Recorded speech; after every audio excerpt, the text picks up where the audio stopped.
por certo, Luís, falando de gandeiría, imos a situarnos xa nesta pequena parroquia que antes anunciábamos, pois moi pretiño de Boiro, onde din que literalmente non poden sair da casa por mor dunha pequena explotación porcina que teñen moi preto das súas casas e que desprende un cheiro que din que fai imposible case sair á rúa. Resulta que esta granxa, esta explotación, ten a súa legislación en regra, pero se trata dunha legislación de fai 40 anos. Ali din que non poden máis. Os veciños de Cespón teñen que contelo aire cada vez que saen da casa.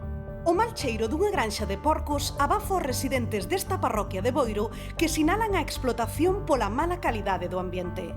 Nestas instalacións hai máis dun milleiro de cabezas de gando porcino, coa súa correspondente produción de gases nocivos e xurros. Os afectados denuncian que non poden facer case nada no exterior pola pestilencia que emite a granxa.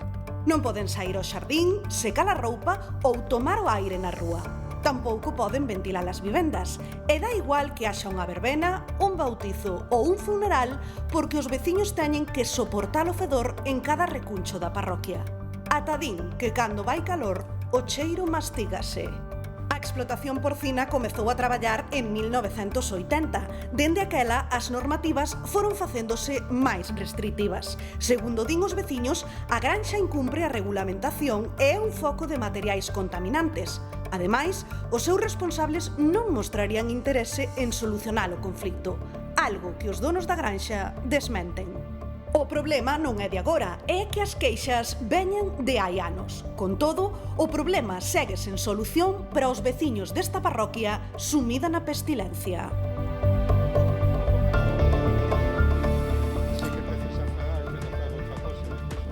Doce 23 minutos do mediodía. Bueno, pois aí están vendo esa imaxe en directo de Cespón. Ese grupo de veciños pois, que denuncia esta situación, vou dicir case insalubre, agora eles non lo contarán. Claro, esta granxa empezou a operar no ano 1980, cumpren a normativa, ao menos sobre o papel, porque a norma non é retroactiva, é dicir, nese momento podíase facer unha granxa tan pretiño dos veciños, agora mesmo, para que se faga unha idea, debería estar a 1 kilómetro das casas, e aí, Fátima, é que non saben que facer, din que non poden máis. Pois aquí temos, Rocío, a moitos dos veciños desta aldea, desta parroquia de Cespón. E, bueno, xa están vendo, eles apoian pois esa problemática de, imos falar agora con Laura, de non poder casi vivir, ou vivir como podedes, non, Laura? Pois moi malamente, se te digo a verdad, o sea, non sei o que máis nos afecte que eso, pois o que dicíamos antes, é un factor sorpresa o cheiro este, un día pois é ás 3 da tarde, outro día é ás 6 da tarde, non encontramos solución a eso porque non se pode facer vida, non podes abrir unha ventana, non podes estar no teu balcón, é máis insoportable sobre todo na época do verán, porque xa é a calquera hora, co calor que fai é insoportable, nós xa non sabemos que facer, bueno, mira os anos que leva aquí a granxa e creo que se leva luchando moito, pero estes últimos anos xa é insoportable. Podencho decir os meus veciños tamén que están aquí, e moita máis xente que hoxe non pudo vir, pero sufrió como sufrimos todos. Os máis afectados somos aquí en San Roque concretamente, pero bueno, hai outras zonas como Treites, Valmaior e todo eso que é insoportable, vamos. Imos, pois sí, efectivamente, bueno, estades aquí moitos veciños, imos enseñar, José, se queres, a que distancia están as casas da vila, está de lo vendo, e que están aquí, están a menos de 500 metros, que agora mesmo a normativa sí que non permitiría isto, que se construa unha granxa a menos de 500 metros. Como vives ti, veciña, como vives ti esta situación? Cando cheira, de verdad, parece que estamos metidos dentro dun pozo negro, tal cual. Temos as ventanas abertas, sobre todo no verán. Estamos comendo ou cenando, empeza ese cheiro nauseabundo e non tens máis remedio que cerrar as ventanas e entrache incluso ganas de devolver, porque che revolve o estómago. E despois quedache o cheiro metido na casa, que unhas veces cheira máis que outras. Non sei o porqué, o motivo non o sei. Cheirar cheira sempre, pero hai veces, hoxe non cheira. neste momento non cheira. Pero a noite xa volve. Ao mellor á noite xa estamos metidos dentro do Pozo Negro. É horroroso. Incluso a roupa tendida a secar colle o cheiro. Métela dentro do armario e despois abres o armario e parece que tes o porco ali dentro.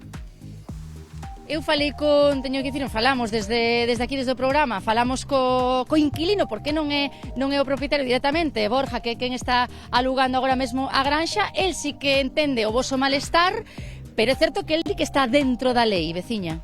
É que non é algo persoal, non é contra unha persona, é unha situación que temos que resolver, que está afectando á veciñanza.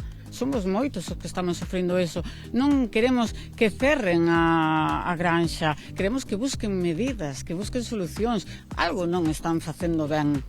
Algo non se pode estar cumplindo perfectamente, porque senón non podría ser posible isto. Que chegue a 200, 300 metros a moita distancia o olor. Nós non sabemos cal é o problema en sí, pero que hai un problema, sí. El dicía, Borja, e sigo insistindo nel, Carlos, por exemplo, que falei antes contigo, el dicía que os cambios de purins non son solamente iso, os porcos cheiran porque son porcos, ainda por moito que se laven, quen di, pero tamén as lúas influen, dicía el, tamén influe o vento do norte, como ves ti, que solución podería haber, claro. Bueno, nós non estamos para aportar solucións, nós queremos que se solucione e para eso están as administracións competentes que teñen que botar man no asunto. E aparte do que se falaba dos cheiros que decían as miñas veciñas, tamén decir o prexuicio económico que se está a causar, xa non só a xente dos solares, sino hai xente que tiña alugadas casas e pisos aquí nesta parroquia e, bueno, que se ven prexudicados porque a xente aquí, evidentemente, quen pode alquilar aquí e que ve este problema, pois non alquila desta maneira. E entón, pois, é todo unha serie de problemas.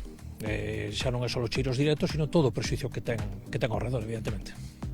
Bueno, pois agora mesmo dicía a veciña, non estamos cheirando concretamente agora, salvámonos xusto agora nesta conexión, pero sí é certo que estamos vendo aquí multitude de veciños afectados e, por tanto, é un problema, bueno, que exixe a verse unha pronta solución, compañeiros.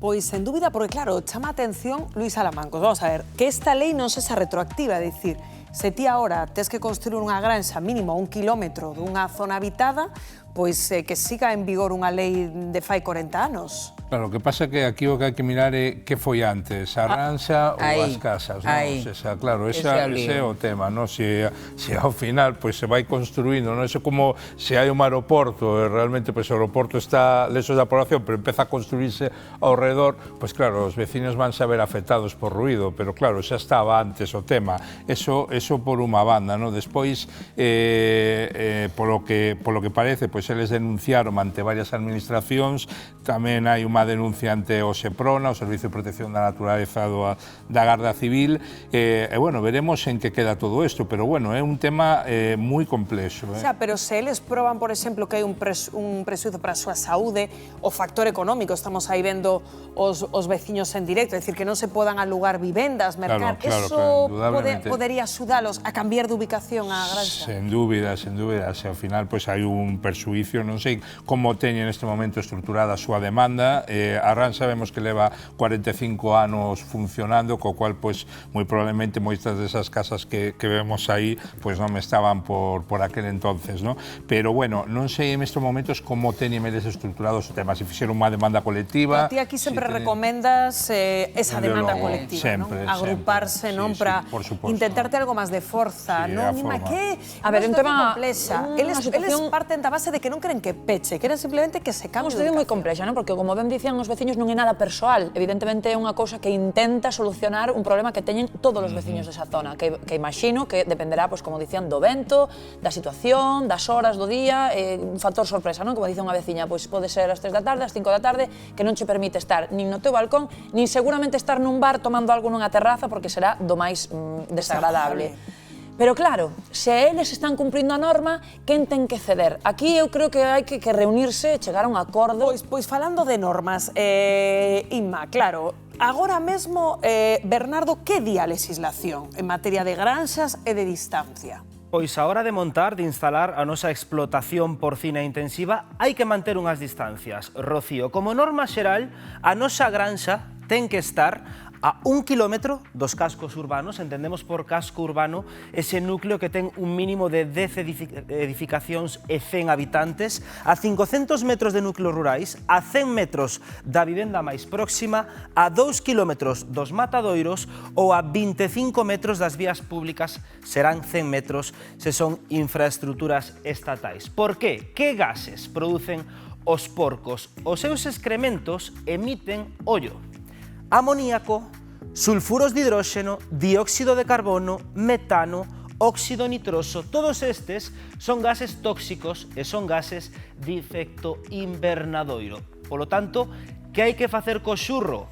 O xurro ten que estar nunhas balsas cercadas e impermeables para evitar que haxa filtracións a ríos ou a acuíferos, e hai que entregarllas a un xestor autorizado para tratalas. O propio gandeiro tamén pode facelo e tamén pode empregalas como abono, pero ollo, ten que seguir unhas condicións moi estritas. Mellor informarse antes de decidir autoxestionar o noso xurro. E a maiores, sobre todo nas explotacións novas ou nas de maior tamaño, pois hai que seguir unhas medidas para loitar contra estas emisións, para reducir a emisións destes gases. Por exemplo, seguir unha estrategia nutricional, cae de caixón. O que comen os porcos vai influir no que despois emiten. É dicir, se queredes montar unha granxa de porquiños, tedes que ter en conta todo isto. Pois, sen dúbida, é o que apuntaba aquí Luís Alamancos da eficacia, non? Dunha demanda colectiva cando temos un problema como este que nos acaban de relatar nesta vila. Estaremos moi pendentes de como evoluciona este conflito, este problema veciñal, como tamén os queremos fixar